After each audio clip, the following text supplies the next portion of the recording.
민주당은 양특검법에 대해 우선 법사위에서 논의하자는 정의당의 요구를 존중하며 인내심을 갖고 최선을 다해 왔습니다.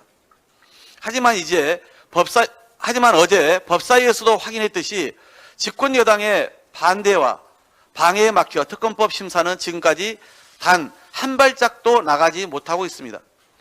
지금 국민의힘은 법안 심사라는 고유의 책무를 방기하고 있는 데다 특검을 통해 진상규명에 나서라는 국민 명령을 아예 거부하는 것입니다. 더 이상 검찰의 철저한 수사나 국민의힘의 순수한 협조를 기대하는 것은 시간 낭비를 넘어 진상 은폐를 용인하는 꼴입니다. 그래서 어제 저는 50억 클럽 특검법과 김건희 여사 의혹 특검법 모두를 3월 임시의 마지막 본회의에서 신속 처리 안건으로 지정할 것을 정의당에 공식 제의한 바 있습니다. 해당 법안의 특검 후보 추천 방식을 놓고 그간 민주당은 국민 다수를 대표하여 교섭단체에 의한 의사결정이라는 절차적 정당성을 반영한 것이지 실제 추천권은 정의당 등이 국민 추천 방식을 통해 공정하고 중립적인 인사로 추천하도록 양보할 수 있다고 언급해 왔습니다.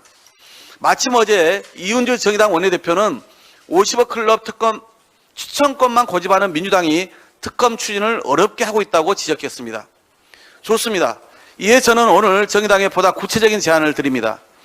30일 본회의에서 신속 처리 안건으로 50억 클럽 특검법은 지난 2월 정의당이 발의한 법안을 지정하고 김건희 여사 특검법은 지난 9일 민주당이 발의한 법안을 지정할 것을 정의당을 비롯한 야권 의원들께 공식 제안합니다.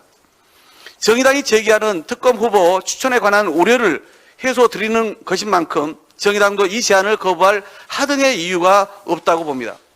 정의당이 양특검법 처리에 진정한 의지가 있다면 제 제안에 대한 긍정적인 답변을 기대하겠습니다.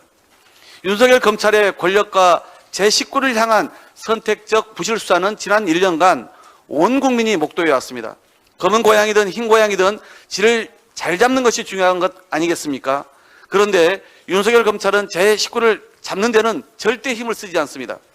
그래서 우리 국민은 양특검법에 대한 신속 처리 안건 지정으로 제대로 된 수사를 하라고 요구하고 있는 것입니다. 아울러 특검법을 신속 처리 안건으로 지정한 이후라도 법사위의 조속한 법안 심사와 본회의 의결을 위한 노력은 계속 이어갈 것이라는 말씀을 드립니다. 정의당이 이런 상황에서도 계속 법사위만 고집한다면 이는 결과적으로 특검을 향한 국민의 뜻을 애면하는 것과 같습니다. 민주당이 공식 제안한 신속 처리 안건 지정에 협조하기를 촉구드립니다.